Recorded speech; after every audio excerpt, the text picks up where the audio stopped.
जय गुरुदेव।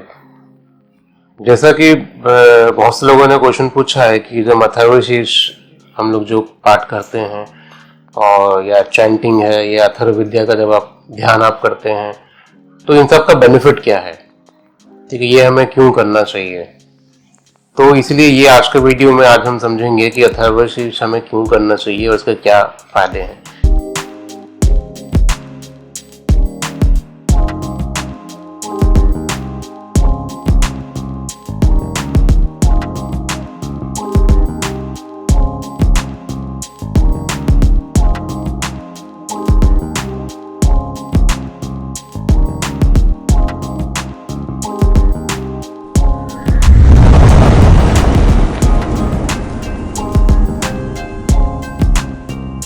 देखिए, फायदे के बात करते हैं तो बहुत छोटी बात है, क्योंकि अथर्व विद्या जिसको ब्रह्म विद्या बोला जाता है, ठीक है, इसके जो बेनिफिट्स हैं ऐसे मौखिक लेवल पे बोल के समझाना पॉसिबल नहीं है। बट स्टिल मैं कोशिश करता हूँ कि जो अथर्वशीर्ष का जब हम पाठ करते हैं तो उसके फलश्रुति में जो बेनिफिट्स बताए गए हैं वो मैं आपको एटलीस्ट बता पाऊँ एक शॉर्ट वीडियो में। तो ये अथर्वशीर्ष में जो फलश्रुति आपको पता है कि जो भी हम लोग स्तोत्र पाठ करते हैं या वेदों में जो मंत्र के पाठ किया जाता है तो लास्ट में फलश्रुति भी दिया जाता है। फलश्रुति का मतलब कि वो पर्टिकुलर वो स्तोत्र का पाठ करने से या वो मंत्रों का पाठ करने के बाद उसका क्या हमें फल मिलने वाला है, तो ये फलश्रुति में बताया जाता है। तो होता क्या है कि जैसे मैंने आपको बताया भी था कि अथर्वशीर्ष का मतलब अथर्व जो थर्व नहीं है। थर्व का मतलब जो शेकिंग, जो हिलता है ना, जो शेकी है उसको थर्व। अथर्व का मतलब जो अनशेकी है, ठीक है, जो स्टेबल है, जो शांत है। ये जो स्थिति हमें जो मिलती है इसी का पूरा जो ज्ञान और विज्ञान बताया गया है, यही अथर्वशीर्ष में ये नॉलेज है। अब इस पर्टिकुलर जो गणेश उपनिषद इसको बोला जाता है, गणपति उपनिषद, गणेश अथर्वशीर्ष, इसके दो एस्पेक्ट हैं। एक कि इसको जब हम लोग इसको पाठ करते हैं, चैंटिंग करते हैं, तब भी इसका एक प्रभाव उत्पन्न होता है। दूसरा, इस अथर्व उपनिषद जिसको अथर्व विद्या का नाम दिया गया, इसके अंदर की जो विद्या है, जिसके अंदर की जो नॉलेज है, इसको जब आप समझते हैं इसका एक अपना एक अलग बेनिफिट है। तो ये दो लेवल पे इसको हम समझते हैं। जनरली लोगों का मतलब ये होता है कि ठीक है, अथर्वशीर्ष हम चैंट करते हैं तो उसके अपने बहुत सारे उसके प्रयोग हैं, बहुत सारे उसके बेनिफिट्स दिए गए हैं, तो लोग इसी को समझते हैं। पर इसका एक और एस्पेक्ट है जो अथर्व विद्या है, जिसका एक कहते हैं ना कि बहुत एक इम्पोर्टेंस, जिसको ब्रह्म विद्या बोला गया, वो अथर्व विद्या की बात है। दोनों में फर्क है, ठीक है। दोनों हम लोग अभी डिटेल कभी बात करेंगे अपने नेक्स्ट वीडियो में। बट अभी आप ये समझो कि अथर्व विद्या के इसमें अथर्वशीर्ष के जो फलश्रुति में जो बोला गया है उसमें ये बोलते हैं कि अथर्वशीर्ष का पाठ करने से वो पर्सन को धर्म, अर्थ, काम और मोक्ष, ये चारों पुरुषार्थ की उसको प्राप्ति होती है। अब अल्टीमेटली जो हर पर्सन का जो गोल है, भगवत गीता में भी बोला गया है कि धर्म, अर्थ, काम, मोक्ष हमको हमको पुरुषार्थ हमको चाहिए होते हैं। इसमें से कोई भी अगर डिसबैलेंस है, आपके धर्म में आती है, आपने अर्थ और काम आपका नहीं बैलेंस्ड है, तो आपको रिबर्थ आपको लेना पड़ता है। दोबारा आपको रिबर्थ होगा ताकि आप उसको अर्थ और काम और मोक्ष इन तीनों को बैलेंस कर पाए। तो ये धर्म, अर्थ, काम, मोक्ष हमको चारों का अनुभव होना चाहिए, तभी हमारे लिए मोक्ष पॉसिबल होता है, ठीक है। अब ये जो अथर्वशीर्ष का जो पाठ आप करते हैं या इसका जो प्रयोगात्मक जो इसका रूप है, ये आपको धर्म, अर्थ, काम, मोक्ष, आपको चारों पुरुषार्थ का आपको बेनिफिट देता है, ठीक है। अब ये चार जो पुरुषार्थ को अचीव करने के लिए जो हमको चाहिए, जिस तरह का हमको लाइफस्टाइल चाहिए, जिस तरह का हमारी मन स्थिति होनी चाहिए ना, वो भी अथर्वशीर्ष आपको प्रोवाइड करता है। तो यही अथर्वशीर्ष में ही बोला जाता है कि ऐसा कोई भी पाप जो अपने पूरे दिन में किया हुआ है, ठीक है, सुबह आप अपने काम के लिए निकले और पूरे दिन आप लोगों से मिल रहे हैं, कुछ डिसीजंस आप लेते हैं, कुछ आप एक्शन परफॉर्म कर रहे हैं, इसमें हम लोग जाने अनजाने बहुत से हम लोग पाप करते हैं, ठीक है, वो पाप जो हमें पता भी है, वो पाप जो हमें अनजाने में हो रहे हैं, वो दोनों तरीके के पाप जब आप शाम को जब अथर्वशीर्ष का पाठ करेंगे तो वो जो दिन भर के किए गए जो पाप कर्म है वो डिसॉल्व होते हैं। हमारे पूरे वेद मंत्रों में यही एक विद्या ऐसी है अथर्वशीर्ष की, जिसके अंदर इतनी कैपेबिलिटी है कि दिन में किए गए सारे कर्म रात में इस अथर्वशीर्ष के प्रयोग के बाद ये खत्म होता है। उसके बाद रात में आप जो भी पाप आप करेंगे, पाप कर्म जो भी आप करते हैं, उसका जो सोल्यूशन है, उसका जो निदान है, वो जब दिन में आप पाठ करते हैं ये होता है। देखिए कितना सरल ये तरीका है।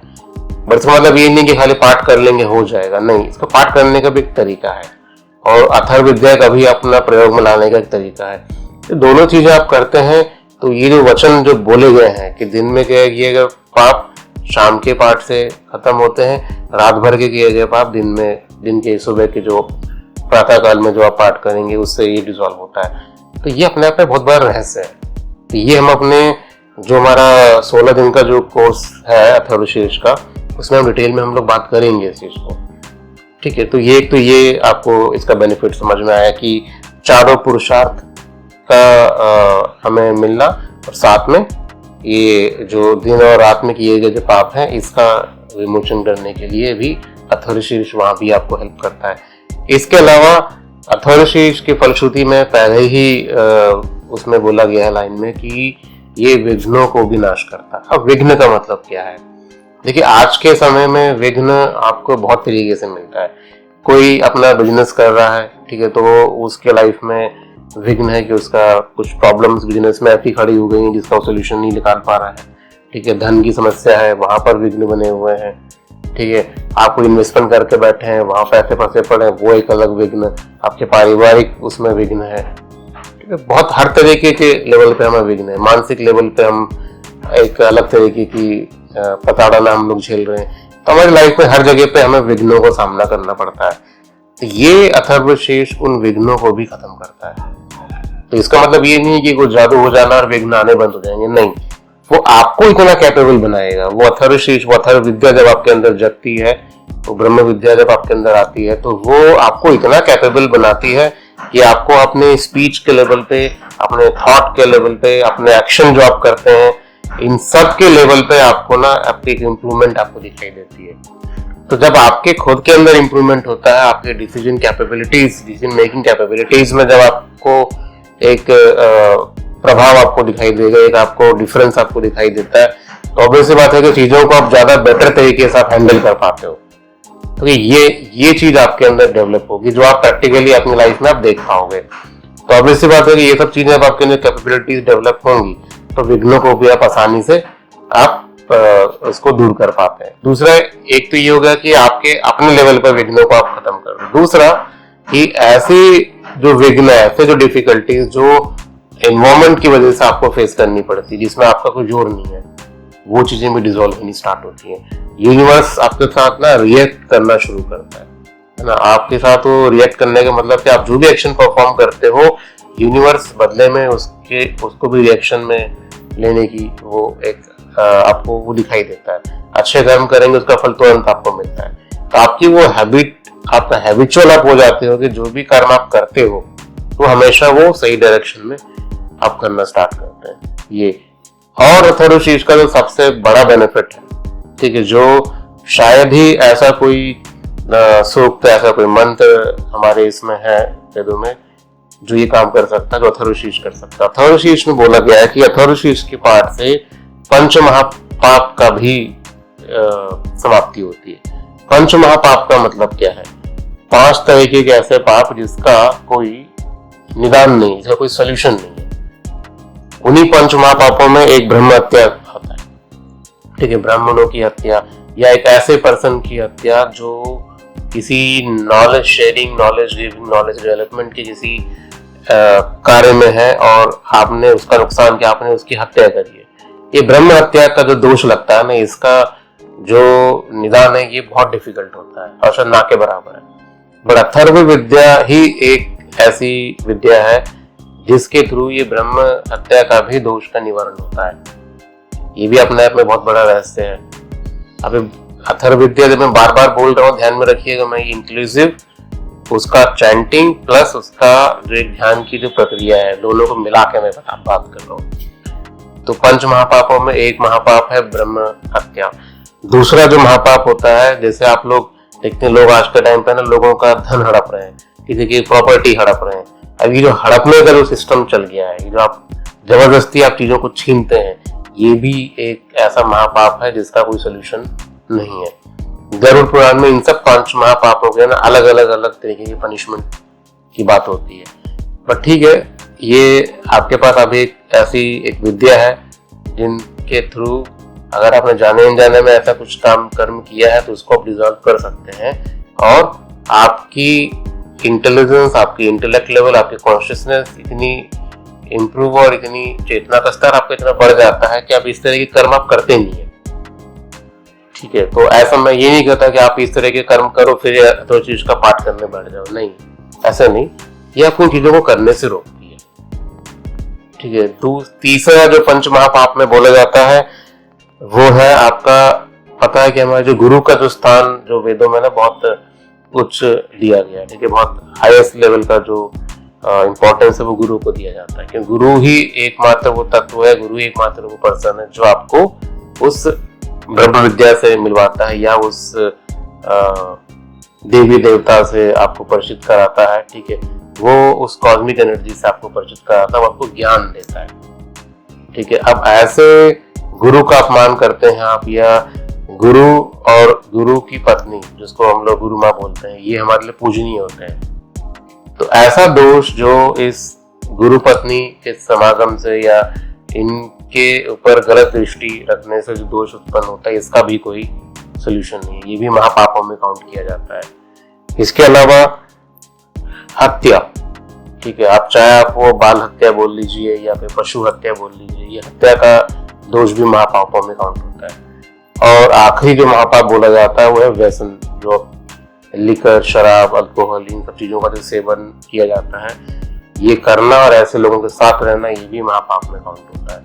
तो ये जो पंच महापाप बोले गए, इनका जो सोल्यूशन है, इनका जो निवारण है, ये संभव नहीं होता है। पर अथर्व विद्या, अथर्वशीर्ष का पाठ एक ऐसा एक माध्यम हो सकता है जो आपको इसमें सोल्यूशन आपको दे सकता है। ठीक है, तो ऐसे बहुत बेनिफिट्स आपको फलश्रुति में मिलेंगे, मैंने आपको कुछ बताया, तो इसीलिए आपको इसका पाठ करना चाहिए। ठीक है, पाठ करना एक स्टेप, इसको फिर प्रयोगात्मक लेवल पे इसका जो ध्यान की प्रक्रिया है वो करना इसका दूसरा स्टेप। दोनों चीजें हम लोग स्टेप बाय स्टेप सीखेंगे। तो इसीलिए आप लोग इस चैंटिंग जो क्लासेस हमारी होने वाली है, इसको आप लोग ज्वाइन करें, इसका आप लोग बेनिफिट लीजिए। 16 दिन हमारे साथ जुड़िए, आपको हम लोग इसका बिल्कुल बेसिक लेवल से इसके चैंटिंग का जो प्रोसेस है वो हम सीखेंगे, प्रॉपर गुरुकुल सिस्टम में इसको करेंगे। सबसे बड़ा बेनिफिट कि इसके लिए आपको कहीं जाने की जरूरत नहीं है, आप अपने घर में ही बैठ के ये चीजें आप सीख सकते हैं। इसलिए इसको आप थोड़ा सीरियसली लीजिए, इसको ज्वाइन करिए, इसके बेनिफिट को एक्सपीरियंस करिए, और एक बार जब आपकी प्रैक्टिस में ये चैंटिंग जब आएगी डे टू डे लाइफ में, फिर आप उस अथर्व विद्या का जो एक ज्ञान है वो भी आप लोगों को मिल सकता है। तो आपके जो भी कुछ क्वेरीज हैं इस वीडियो से रिलेटेड, वो आप कमेंट सेक्शन में आप डाल सकते हैं, उसका मैं जवाब देने की मैं कोशिश करूंगा। और कुछ ऐसे कुछ टॉपिक्स पे आप डिस्कशन चाहते हैं तो आप बताइए, वो भी मैं नेक्स्ट वीडियो में ले सकता हूँ।